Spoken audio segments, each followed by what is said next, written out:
ইয়াও পিবস বিটিএস ওয়েবসাইটের পক্ষ থেকে আমি জাস্ট এইমাত্র একটা C plus plus video tutorial তৈরি করেছি, যার ফলে এখন আমি সি প্লাস প্লাসই বলে ফেলতেছি বারবার। যাই হোক, এটা আসলে এইচটিএমএল ভিডিও টিউটোরিয়াল এবং এইচটিএমএল এবং সিএসএস ভিডিও টিউটোরিয়ালের নবম ভিডিওতে আপনাদের সবাই ওয়েলকাম জানাইতেছি। আমি ফয়সাল আহমেদ এবং এই প্রথমবারের মতো একটা না 9টা ভিডিও বানিয়েছি এবং আমি কখনোই ভুলে যাইনি আসলে এটা কত নম্বর ভিডিও। যাই হোক, সো আজকের ভিডিও টিউটোরিয়াল আমরা কথা বলবো, আই থিঙ্ক আজকে টেবিল নিয়ে কথা বলা যেতে পারে, কেননা আমরা এতদিন জাস্ট বেসিকগুলো শিখে আসতেছি এবং আজকে আমরা আরও কিছু বেসিক জিনিস শিখবো, সেটা হচ্ছে টেবিল। সো টেবিল আপনারা নিশ্চয়ই বুঝতে পারতেছেন যে এটা একটা ট্যাগের মধ্যে থাকতে হবে। সো ট্যাগের নামটা কি সেটাও নিশ্চয়ই আন্দাজ করতে পারতেছেন। যারা আন্দাজ করতে পারতেছেন না তাদের জন্য বলতেছি টেবিল। আই মিন, যেহেতু এটা ইউজার ফ্রেন্ডলি একটা ল্যাঙ্গুয়েজ, তো এখানে সব কিছুই এক্সাক্ট ওয়ার্ড ইউজ করা হয় বেশিরভাগ ক্ষেত্রেই। টেবিল, দেন আপনারা যারা এক্সেল অথবা মাইএসকিউএল এ কাজ করেছেন অথবা যারা ম্যাট্রিক্সের ম্যাথমেটিক্স করেছেন তারা নিশ্চয়ই বুঝতে পারতেছেন রো এবং কলাম জিনিসগুলো কি। সো বেসিক্যালি রো এবং কলাম হচ্ছে বেসিক্যালি এই টাইপের জিনিস। ধরা যাক 1 2 3, দেন 4 5 6। সো এটা হচ্ছে একটা রো, এটা হচ্ছে একটা রো, এবং 1 এবং 4 এটা হচ্ছে একটা কলাম, 2 এবং 5 এটা হচ্ছে একটা কলাম, 3 এবং 6 এটা হচ্ছে একটা কলাম। সো টেবিলের মাধ্যমে আমরা রো এবং কলাম ক্রিয়েট করবো আমাদের এইচটিএমএল ফাইলের ভিতরে অথবা ওয়েব পেজের মধ্যে। সো দেখা যাক আমরা কীভাবে এটা ক্রিয়েট করি। আপনি নিশ্চয়ই বুঝতে পারতেছেন যে এটা একটা ট্যাগের মধ্যে লিখতে হবে। মিন রোগুলো থাকবে একটা ট্যাগে, কলামগুলো থাকবে একটা ট্যাগে। সো ট্যাগটা কী হবে আপনারা এটাও নিশ্চয় আন্দাজ করতে পারতেছেন, এটা হচ্ছে টেবিল রো। বাট যারা এটা ভেবেছেন তাদের বলতেছি আপনারা ভুল ভেবেছেন। আই মিন সবগুলো যে আমরা এক্স্যাক্টলি জাস্ট এক্সাক্ট ওয়ার্ডগুলো ইউজ করবো সেটা নয়, আমরা কিছু কিছু ক্ষেত্রে এক্সেপশন আছে। সো এখানে এক্সেপশনটা হচ্ছে আমরা টি আর ইউজ করি টেবিল রো বোঝানোর জন্য। টেবিল রো টি আর, আপনারা নিশ্চয়ই বুঝতে পারতেছেন লিঙ্কটা কোথায়। দেন টি আর এর ভিতরে আগে আপনাদেরকে বলেছি যে অনেকটা স্যান্ডউইচ টাইপের প্রোগ্রামিং এটা ল্যাঙ্গুয়েজ। এটা আই মিন আমরা একটা ট্যাগের ভিতরে আরেকটা ট্যাগ ইউজ করতে হবে, একটা ট্যাগের ভিতরে আরেকটা ট্যাগ ইউজ করতে হবে। টেবিলের ভিতরে রো থাকবে, রো এর ভিতরে কলামস থাকবে। সো আপনারা নিশ্চয়ই বুঝতে পারতেছেন যে টেবিল কলামস কী হবে। টেবিল কলামস পুরোটা লিখবো না, আমরা জাস্ট টি সি লিখবো। বাট আবারও আপনারা ভুল, আমরা এখানে টি সি লিখবো না, আমরা এখানে লিখবো টি ডি। বাট টেবিল কলামকে শর্ট করে কেন টি সি বলা হলো না, এটাকে কেন টিডি বলা হলো সেটা আমি বলতে পারতেছি না। বাট টেবিল টিডি জিনিসটা আসলে বেসিক্যালি টেবিল ডাটা এর শর্ট ফর্ম। আই মিন সম্ভবত টেবিল ডেটার শর্ট ফর্ম। বাট কেন যে টিসি করা হলো না সেটা আমি জানি না, যারা এইচটিএমএল ক্রিয়েট করেছে তাদেরকে জিজ্ঞেস করতে পারেন। সো এর ভিতরে আমরা টেবিল ডেটাগুলো লিখবো, অর্থাৎ আমরা যেই ডেটাগুলো রাখতে চাচ্ছি এখানে। আপনাকে বলে নিই যে যেহেতু এটা আমরা আগেই বলেছি যে স্যান্ডউইচ টাইপের করে লিখতে হবে কোডগুলো। সো কোডগুলো লেখার সময় আমাদের মাথায় রাখতে হবে যে একটার ভিতরে একটা লিখতে হবে। দেন আমরা এটার ভিতরে যে কোনো কিছু ইউজ করতে পারি। আই মিন টেবিলের ভিতরে আমরা যেমন ইমেজ ইউজ করতে পারি, ঠিক তেমনি টেবিল রোয়ের ভিতরে আমরা ইমেজ ইউজ করতে পারি।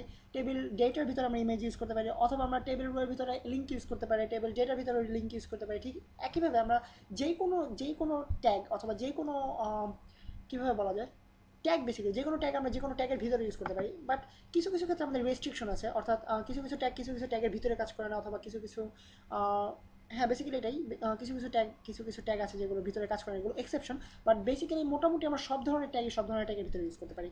সো এবং আমাদের অবশ্যই মনে রাখতে হবে স্যান্ডউইচ টাইপের ক্রিয়েট করতে হবে, একটার ভিতরে আরেকটা। আই মিন একটার বাইরে আরেকটা তৈরি করা যাবে না। আই মিন প্রথমে টি আর লিখে দেন টিডি লিখে দেন টি আর লিখে আবার টিডি লিখতে পারবো না, আমাদেরকে টিডিটা শেষ করতে হবে, অর্থাৎ টিডি এর ক্লোজিং ট্যাগটা আমাদের শেষ করতে হবে, দেন আমাদেরকে টি আর এর ক্লোজিং ট্যাগ দিতে হবে। সো অনেকক্ষণ বলার পরে গলা শুকায় যাচ্ছে। যাই হোক, যেখানে ছিলাম সেটা হচ্ছে একটু ঢোক গিলে নিই, দাঁড়ান। শুনতে পাইতেছেন ঢোক গিলতেছি জোরে। আই মিন, যাই হোক, আগের জায়গায় ফিরে যাই। সো আমরা অনেকগুলো টেবিল ডেটা, ধরা যাক আমরা 2টা রো ক্রিয়েট করতে চাচ্ছি টেবিলের, অথবা একটা রো এর ভিতরে 3টা কলাম রাখতে চাচ্ছি। সো 3টা কলাম, দেন আমরা আরেকটা রো ক্রিয়েট করবো, টিআর টিআর। সো এই ধরা যাক আমাদের 2টো রো থাকবে, দেন ভিতরে 3টা করে থাকবে কলাম, দেন 3টা কলাম দিতে হবে। কপি পেস্ট করলাম জাস্ট, যেহেতু আইসার চূড়ান্ত আমি। দেন আরও একটা রো তৈরি করা যাক 3টা কলাম বিশিষ্ট। সো এখন আমাদের কাজ হচ্ছে আমরা আমাদের কন্টেন্টসগুলো দেবো, অর্থাৎ আমরা যেগুলো দিতে চাই। আপনি যে কোনো কিছু লিখতে পারেন, দেখা যাক আমার মাথায় এখন কী ঘুরতেছে। আকাশ, আকাশের পরে অবশ্যই বাতাস আসবে, এটা নিপাতনের সিদ্ধ টাইপের ব্যাপার। সো নদী, সাহিত্য ভর করছে সম্ভবত মাথায়, রবীন্দ্রনাথের ভূত। যাই হোক, রবীন্দ্রনাথ, গুড, সাহিত্য, আর কি আছে মাথায় আমার, ল্যাপটপটা আসলে মাথায় না, ল্যাপটপ আমার সামনে আছে। দেন HTML, দেন টেবল। সো এই জিনিসগুলো বেসিক্যালি আমার মাথায় আছে। আপনাদের মাথায় যার মাথায় যেটা আসবে আশা করি সরাসরি লিখে ফেলবেন, এবং কার মাথায় কী আসছে আমাকে জানাবেন কমেন্টসের মাধ্যমে, অথবা বিডিগিসি ওয়েবসাইটের কন্ট্যাক্ট পেজ থেকে গিয়ে আমাকে জানাতে পারেন, এবং আপনাদের তৈরিকৃত পেজটা আমাকে সেন্ড করতে পারেন চাইলে। এবং আমি খুবই খুশি হব যদি আপনারা আমাকে পেজটা সেন্ড করেন, এবং আমি দেখতে পারবো আপনারা আসলে কতটুকু আগিয়ে গিয়েছেন আমার এই টিউটোরিয়ালগুলোর মাধ্যমে। সো আমরা পেজটা রিলোড করে দেখি আমাদের টেবিল তৈরি হয়েছে কিনা। তো আপনারা দেখতে পাচ্ছেন আমরা টেবিল তৈরি করে ফেলেছি, এবং কলাম একটা, দুইটা কলাম, তিনটা কলাম, একটা রো, দুইটা রো, তিনটা রো। সো আমি যদি মার্ক করে হাইলাইট করি তাহলে আপনারা দেখতে পাবেন আসলে যে বর্ডারগুলো এবং ডিস্টেন্সগুলো। তো দেখতে পাচ্ছেন নিশ্চয়ই এখানে ডিস্টেন্স আছে, এখানে ডিস্টেন্স আছে। সো এটা হচ্ছে আমাদের বেসিক টেবিল, যেখানে একটা রো, দুইটা রো, তিনটা রো, একটা আই মিন একটা কলাম, দুইটা কলাম, তিনটা কলাম, একটা রো, দুইটা রো, তিনটা রো।